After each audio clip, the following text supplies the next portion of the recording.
नमस्कार दोस्तों, इंडिया बोलेगा यूट्यूब न्यूज़ चैनल में आपका स्वागत है। मैं हूं आपका दोस्त दीपक उपाध्याय।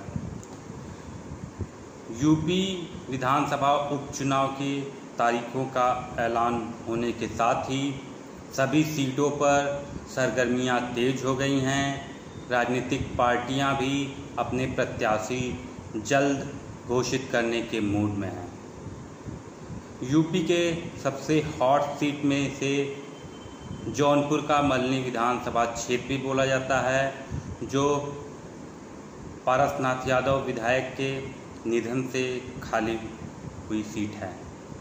वह सपा के विधायक रहे।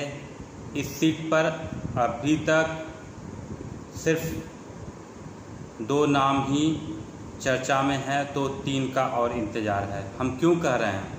हम इस वजह से कर रहे हैं क्योंकि राजनीतिक दल निषाद पार्टी द्वारा अभी तक फ़िलहाल कोई प्रत्याशी की घोषणा नहीं की गई है। बावजूद बाहुबली धनंजय सिंह द्वारा यह मानकर चला जा रहा है कि उनको निषाद पार्टी से टिकट मिल सकता है। ऐसे में उन्होंने चुनाव में पूरी ताकत झोंक दी है। वो किसी भी तरीके से मल्हनी विधानसभा का उपचुनाव जीतना चाहते हैं। उसको उन्होंने अपनी प्रतिष्ठा का सवाल बना रखा है और साथ ही बसपा द्वारा अपना प्रत्याशी मतलब प्रभारी, उनके पार्टी में प्रभारी घोषित किया जाता है, उसको बदलते हुए डॉक्टर मनोज सिंह सोमवंशी को प्रभारी बदलते हुए अब नए प्रभारी की घोषणा किया है। उनका नाम है डॉक्टर जयप्रकाश दुबे। इनके नाम की घोषणा गुरुवार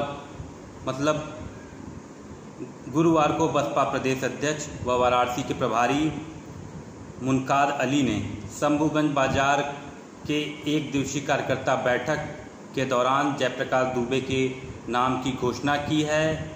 उन्होंने एक सप्ताह पहले जो पूर्व प्रभारी थे डॉक्टर मनोज सोमवंशी को, उनको बदलने की सुगबुगाहट चल रही थी, क्योंकि बसपा यहाँ पे ब्राह्मण कार्ड खेलना चाहती है।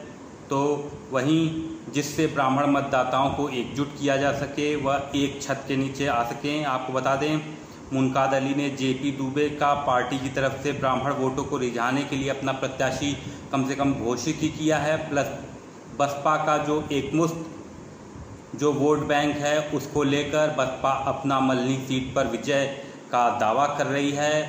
निषाद तो अब तक हमने आपसे निषाद पार्टी से धनंजय सिंह की दावेदारी, तो बसपा द्वारा प्रभारी बदलने के बाद जयप्रकाश दुबे के नाम की घोषणा की गई है। तो अब आपको बता दें कि भाजपा की तरफ से योगी द्वारा कार्यकर्ता सम्मेलन आयोजित की गई थी, जिसमें उन्होंने स्पष्ट संदेश दे दिया था कि भाजपा मल्हनी सीट पर अपना प्रत्याशी जरूर उतारेगी और यहाँ पर किसी से गठबंधन नहीं चलेगा। वहीं कांग्रेस भी ब्राह्मण या निषाद प्रत्याशी उतारकर मल्हनी सीट में कुछ अलग खेलना चाह रही है। अभी तक कांग्रेस जहां ब्राह्मण कार्ड खेल रहे थी, तो वहीं अब बसपा के प्रभारी घोषित किए जाने से जयप्रकाश दुबे से अब कांग्रेस भी हो सकता है निषाद की तरफ मुड़ जाए। वहीं सपा के प्रत्याशी की बात करें तो सपा के प्रत्याशी के नाम की अभी तक अधिकृत रूप से घोषणा नहीं की गई है। सपा में यह परंपरा रही है कि निधन के बाद रिक्त सीट पर उसी परिवार से किसी सदस्य को लड़ाया जाता रहा है। तो सपा से पारसनाथ यादव के पुत्र अपने आप को प्रत्याशी मानकर लकी यादव द्वारा जनसंपर्क किया जा रहा है। बाकायदा उन्होंने क्षेत्र में कार्यालय का उद्घाटन भी किया है, जिसमें वो अपने आप को क्षेत्र की जनता से अभिभावक बता के कि उनके पिता का निधन होने के बाद मल्हनी की जनता ही उनकी अभिभावक है, इसको लेकर वो यादों में अच्छी पकड़ व पैठ बनाते दिख रहे हैं। तो वहीं धनंजय सिंह भी अपनी लड़ाई आगे बढ़ा रहे हैं और जयप्रकाश दुबे अब नए चेहरे के तौर पर क्षेत्र में आए हैं। अब वह जनता के बीच कैसे जाते हैं, ये तो आने वाला समय बताएगा। फिलहाल मल्हनी का रण, मल्हनी का दंगल मल्हनी का उपचुनाव इतना आसान नहीं है जितना इस मैदान में आने वाले रणबांकुर अपने आप को स्वयं समझ रहे हैं। यह तो तब साबित हो, तब पता चल पाएगा जब सभी पार्टियों के प्रत्याशियों के पत्ते खुल जाएंगे कि कौन सी पार्टी किस जाति विशेष से प्रत्याशी उतारी है। हम जाति विशेष की बात क्यों कर रहे हैं? क्योंकि यूपी में जात विशेष का बड़ा मायने रखता है, क्योंकि एक मुश्त वोट बैंक इस जात विशेष के पड़ जाते हैं अपने जात विशेष के प्रत्याशी को। आपको बता दें सबसे ज़्यादा वोट बैंक मल्हनी का यादवों में है, फिर क्षत्रियों का, फिर